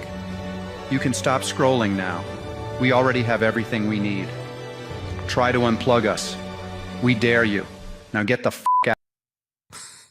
I don't know who did that, but that is a spot-on satire of what these people are about.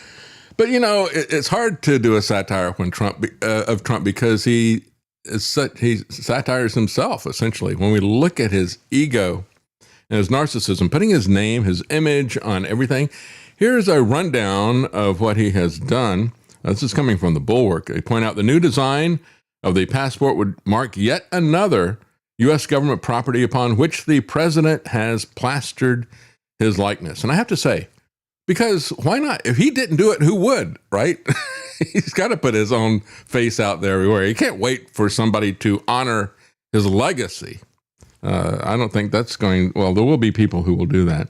So the National Park Service has emblazoned Trump's face on its park passes. As a matter of fact, on social media, a guy put a picture up of what his pass looks like. He says, my son and I bought these passes and they told us at the Park Service, they said, we don't have one to give you. They told us that we had to destroy all of them. And just to give you a link to a digital pass that you can use in the meantime, and you will get a physical pass. They've got new ones that they're issuing. You'll get the new physical pass. We had to destroy the old ones. You'll get it in the mail. And he said it just came in the mail, and this is what it looks like. It's got Trump's picture all across it. So, yeah, they had to destroy the other ones. No economizing in Washington whatsoever. So the State Department is planning a limited run of these Trump passports, and you can only get them in Washington. But he points this out. This is important. No modern U.S. passport has featured the image of a sitting president. No foreign passport has featured a head of state of any country. So we're going into areas of leader worship that has not been done in any other country. So I guess not even North Korea. Do they get passports? I don't know. I think you're just not allowed to leave. That's right. You just can't go anywhere. You don't need a passport. You're not going anywhere. American passports are issued in the name of the Secretary of State and not the president. So why would he need to sign it in gold? With the exception of an image of Mount Rushmore, no president's portrait has ever appeared in a passport design. During his second term in office, Trump has taken aggressive steps to put his name, his likeness, on a host of government properties. His signature is set to appear on future U.S. currency. Huge banners with his face have been appearing on federal buildings. Again, dropping it down as a long banner, putting it on the Department of Justice and other places like that. Just like it is some kind of a authoritarian dictatorship. Imagine that. Created a new website for prescription drugs that he named after himself, TrumpRx.gov. And of course, don't forget, 600% off. That was another one of our lies of the day when RFK Jr. was, just humiliated himself by trying to defend the idea that Trump had reduced drug prices by 600%. I always thought I was pretty bad at math, but watching members of the population just absorb this stuff without question. Well, I don't know if he's bad at math or if he's a good liar. I don't know which one of those two are really predominating there. But he's also created a new class of battleships that he's named after himself, the Trump class. His name has been placed on both the U.S. Institute of Peace and on the John F. Kennedy Memorial Center for Performing Arts, which, according to the law that created that, there was never supposed to be anybody else's name put on that, and they were never to change the name. But what he did was he put the Donald J. Trump and he put that up above the John F. Kennedy Memorial Center. So now it says Donald J. Trump and John F. Kennedy Memorial Center. So again, he's already building memorials to himself, but we're not supposed to talk about his imminent demise. 999 days and counting down. Actually, it's 998 now. But anyway, Trump also introduced the Trump Gold Card and the Trump Platinum Card. The Gold Card you can get if you give $1 million. You can get what used to be a green card, but you can get it in gold if you give them $1 million. If you give them $5 million, you can get it in platinum. And so Lutnick, the Commerce Secretary, revealed last week that only one person so far has been stupid and rich enough to buy one of those cards. Not sure which one, whether it was the $1 million level or the $5 million level. And then, of course, there's a new type of custodial IRA account for children that he is named after himself the Trump account. Nobody else has done anything like this. I mean, you go back and look at Obamacare, for example. That was not the name of it. Obama called it the Affordable Care Act. That was how he was going to sell it. And of course, it's not affordable and it's not care.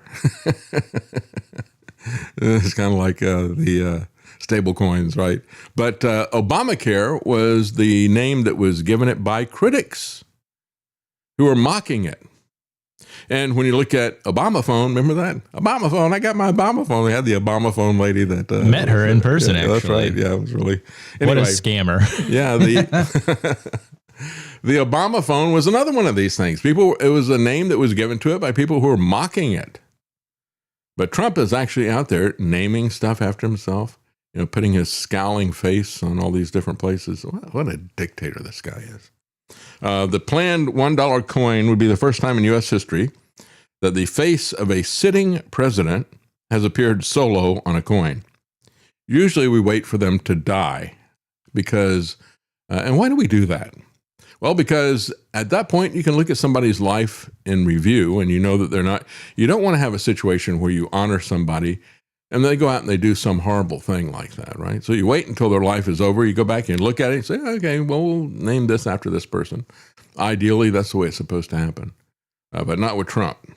So anyway, the only previous time a sitting president's face appeared was a century ago when President Calvin Coolidge's profile appeared alongside of George Washington on the backside of an unpopular $50 coin. Again, this is unprecedented, and it is unpresidential what Trump is doing. It is a repudiation of America's founding fathers and their contempt for a monarchy, their contempt for rule by one person, and their demand that we have a rule of law, which Trump says, I can do anything I want, right? That's the bottom line. But don't call him a tyrant, because then the Zionist Organization of America will try to get you in trouble, and Mark Levin as well. We're going to take a quick break, and we'll be right back.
Making sense common again.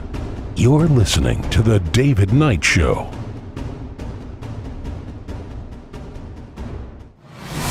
APS Radio delivers multiple channels of music right to your mobile device. Get the APS Radio app today and listen wherever you go. Welcome back, folks. We've got comments. T. Norman Artist says GLAD.org is infiltrating gaming platforms. They target runaway kids to trans them. They are doing pride events on nearly every gaming platform, including World of Warcraft, which is the largest of them. Yeah, well, we look at the people that Biden put in these high positions. Remember Sam Brinton? The guy that had pictures of him. He had some kind of a sadomasochistic thing going on where he had somebody acting like a dog, and he had him on a chain with a leather collar around him and everything. This guy was, what he did and spent a lot of time doing was he had he was part of an organization that counseled teens about tranny stuff, right? You can imagine what that was really about. Just like the guy, Richard Levine, who called himself Rachel. He was a child psychologist, and Biden made him the number 2 guy at HHS. That's why I say, this is horrific stuff. It's going to come with the Democrats, but this is the stuff that is best opposed at the state and local level, and we can't oppose it at the state and local level. AP Rumble Seat said there are better ways to take corruption down, in my opinion, than destroying everything, killing millions in the process, and replacing it with slavery via a totally empowered deep state.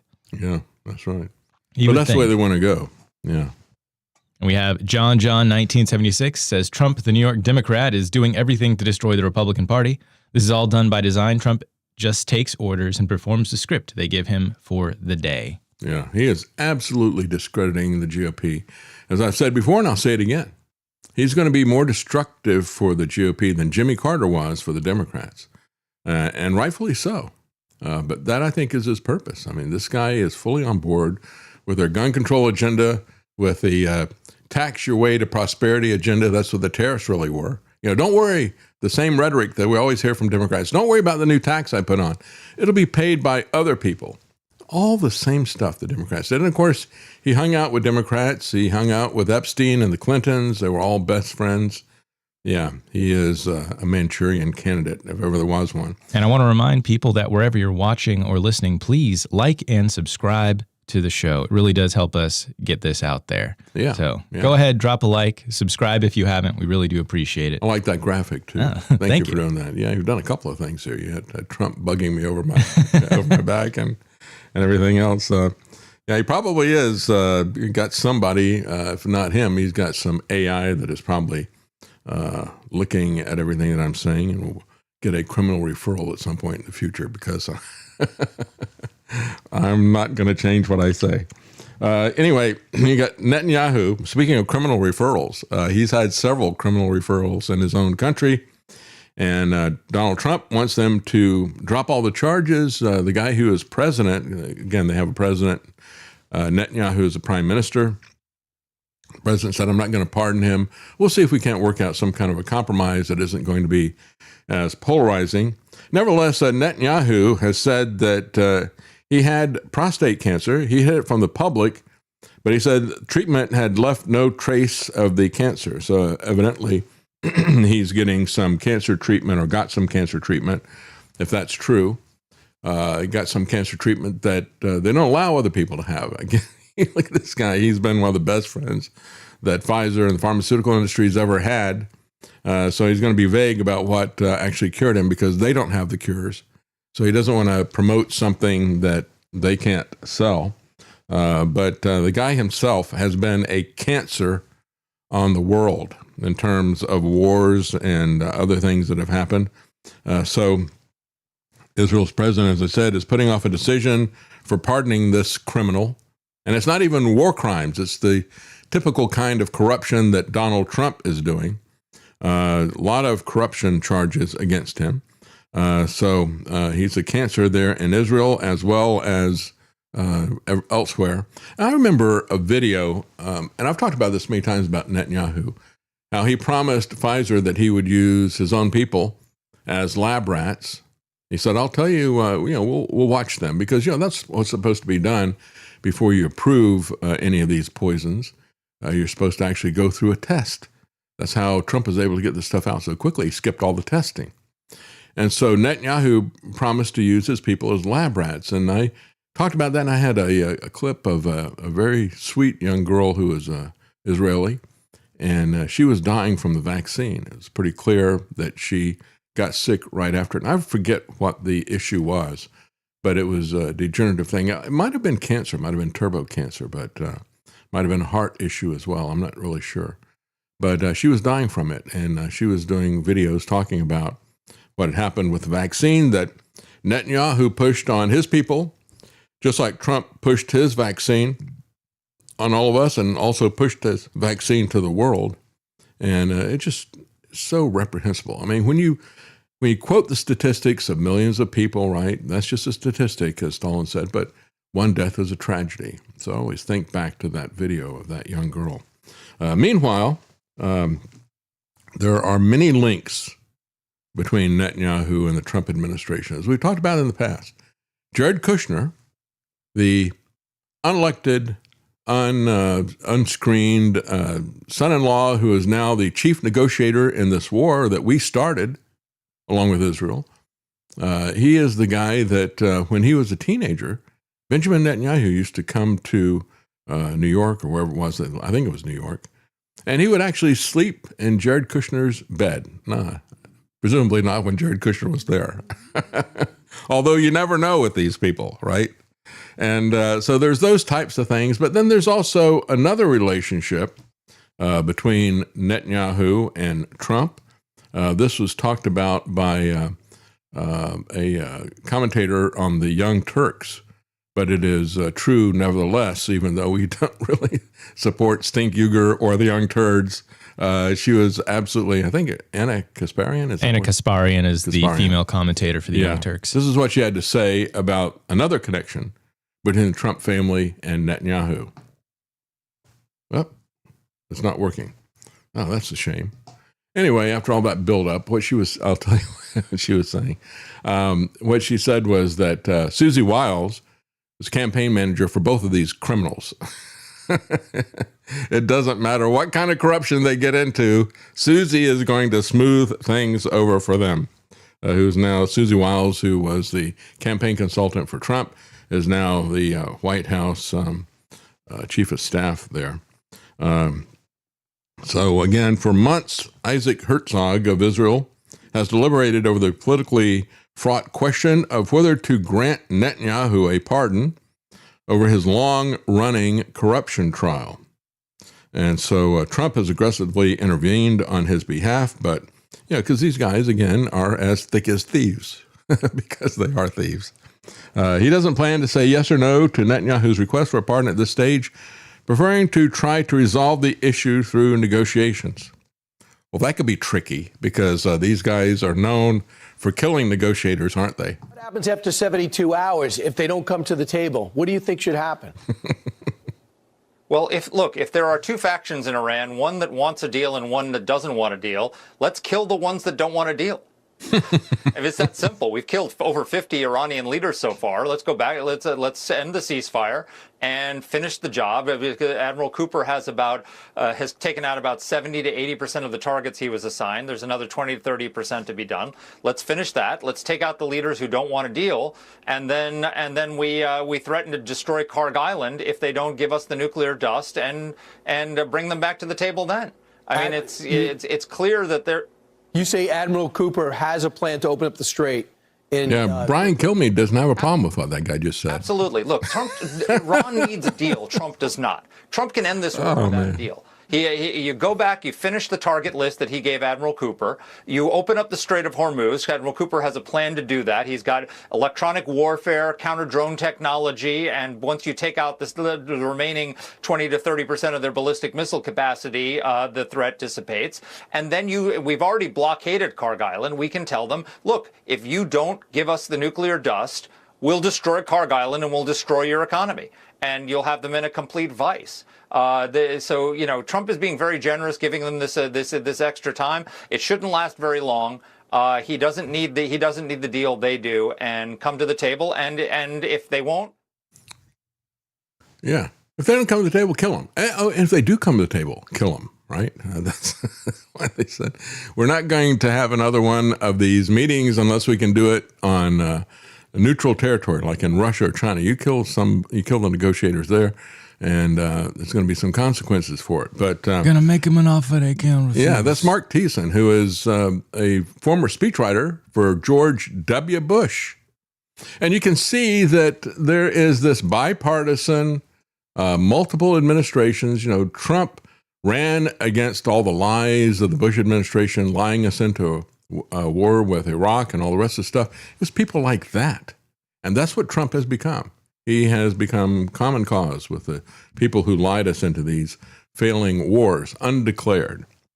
Netanyahu, 76, has been on trial for 6 years over bribery, fraud, breach of trust. He's battling 3 separate but interlocking cases. This guy is a crook.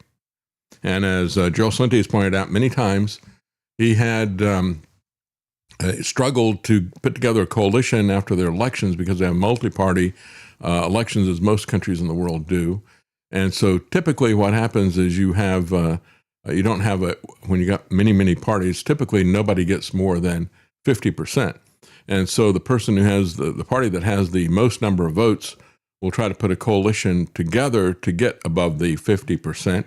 He had to do that 3 or 4 times because of the obvious corruption that's there. So it was to his advantage to have October the 7th, to have an outside enemy to coalesce support around him.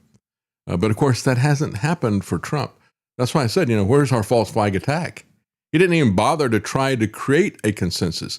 That's how arrogant our dictator Trump is. He doesn't even bother to have a false flag attack to drum up support for a war of aggression. He doesn't even try to pretend that we were attacked first. Accusations that Netanyahu arranged favors for tycoons in exchange for gifts. There's another similarity, just like Trump. And that he wanted sympathetic media coverage of himself and his family. These guys are cut from the same cloth. A brother from another mother, so to speak. Meanwhile, in Israel, you've got a guy who was arrested for wearing a kippah. This is the little thing on the back of the head that covers your bald spot. I could use one of those. Anyway, he had one of these things, and he had put an Israeli flag on one side and a Palestinian flag on the other side because he wasn't all that much into the killing for land thing. His name was Alex Sinclair. He said in a post on Facebook that he had been wearing this kippah for 20 years due to, quote, a messy ambivalence of my Jewish Zionist identity. And he said it had never been a problem before. But he said somebody saw it, they called him out, and then they called the police on him. He said the police showed up. They immediately tell me that my kippah is against the law, and they're going to confiscate it. And he said he refused to give up his head covering as it was, quote, meant a lot to him. But he ended up being detained. They took the kippah away from him, and then they refused to give it back. So then he demanded it back. A female officer then returned it to him only after they cut off the area that had the Palestinian flag. So he's got this kippah that looks like a Pac-Man. Waka, waka, waka. As they're gobbling up territory. That's the hatred that is so endemic with so many people there, but not with everybody there. For example, this guy. He said it's hard not to say that this is the kind of thing that fascist regimes do. Again, it is the kind of thing that fascist regimes do. And what you see Israel doing, as I pointed out the other day, go down the list and check off the different things that they're doing. It's exactly like 1930s and 40s Nazi Germany. He said, I'm worried and anxious, frankly devastated, that this is the direction that Israel is moving in. And frankly, I feel the same way about my country as well. It is a shame to see this kind of hero worship and the tyranny that it invites and the disgusting display of ego and tyranny. That's right, tyranny from this traitor, Donald Trump. 86M. Thank you for joining us.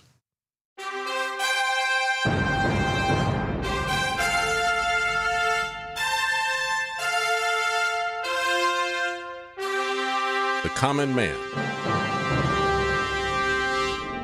They created Common Core to dumb down our children. They created Common Pass to track and control us. Their Commons Project to make sure the commoners own nothing. And the communist future. They see the common man as simple, unsophisticated, ordinary. But each of us has worth and dignity, created in the image of God. That is what we have in common. That is what they want to take away. Their most powerful weapons are isolation, deception, intimidation. They desire to know everything about us while they hide everything from us.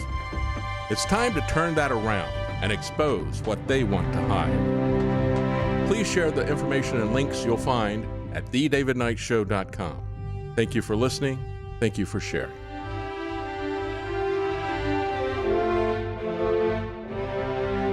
If you can't support us financially, please keep us in your prayers. thedavidknightshow.com.